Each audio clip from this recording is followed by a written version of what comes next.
This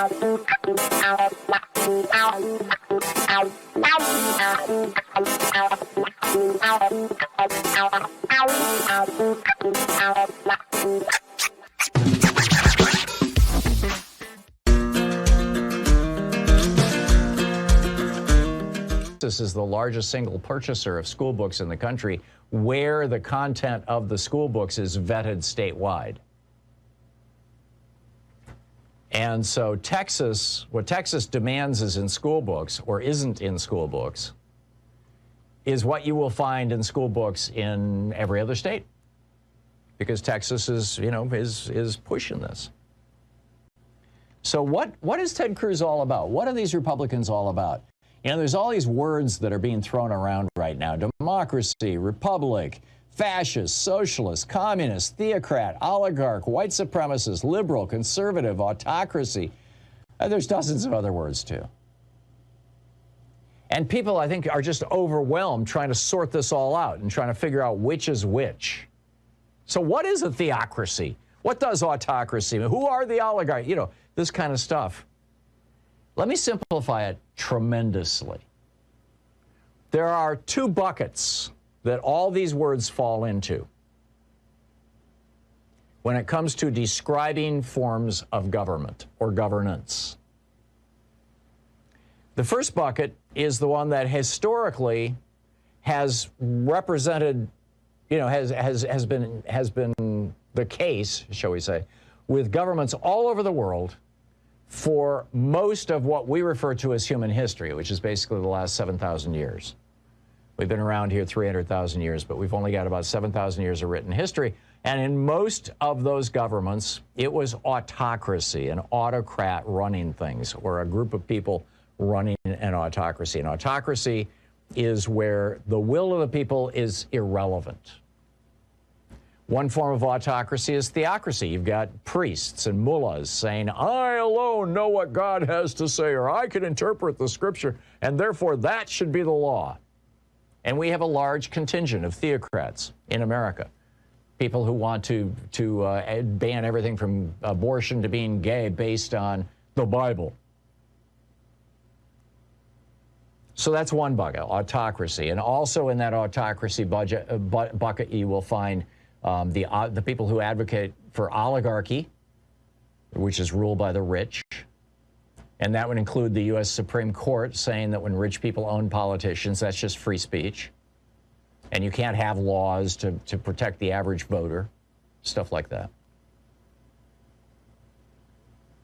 And then on the left, or on the other, in the other bucket, let me say, it's really not on the left. I mean, arguably all that stuff is hardcore right-wing. Even communism, which is ruled by a small number of bureaucrats who say that they know what's best for the country. This is also, a right-wing form of governance, even though communism is typically characterized as left-wing. But it's all about authoritarian autocracy. And then the other bucket is democracy. Democracy is where the will of the majority of the people is what gets enacted into law and is how the country is run. And what we have right now, from the founding of our republic up until 1965, I would argue that we were an autocracy, a white supremacist autocracy, because, prior to 1920, women weren't voting. Post-1920, African Americans weren't voting, right up until 1965. And of course, there's still large swaths of America that Republicans are doing everything they can to prevent from voting, principally African Americans, Hispanic people, young people, old people. But the bottom line is that's autocracy. And so democracy is now being fully embraced,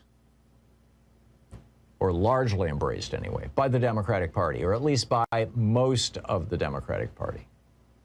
And autocracy, oligarchy, brutal rule has been embraced by the Republican Party.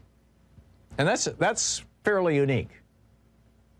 We have one political party that does not believe in democracy, the Republicans. In fact, they have changed the laws in 17 states to say that Republican partisan officials can just choose to ignore the outcome of elections.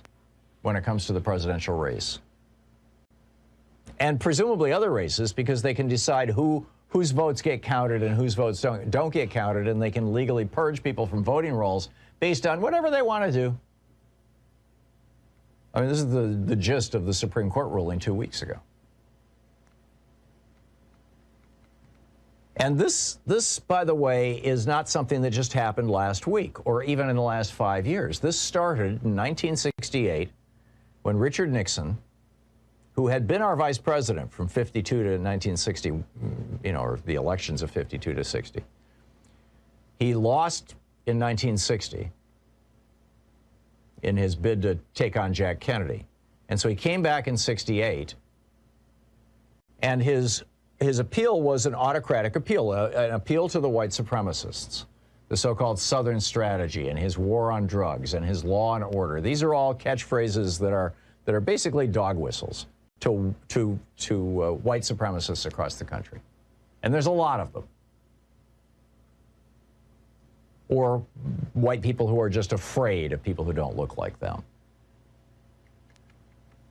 And then you've got the alliance that the Reagan-Bush administration made with the theocrats, with the Jerry Falwells of the world and the Pat Robertsons. So these TV preachers, they made them into multimillionaires. Pat Robertson's a billionaire. They got very, very rich by getting in bed with the Republican Party, and there's this symbiosis. And now you have hard-right Catholics also getting in bed with the Republican Party, largely around abortion. And really, all this came out of the Powell memo in 1971, and then Nixon put Powell on the Supreme Court in 72.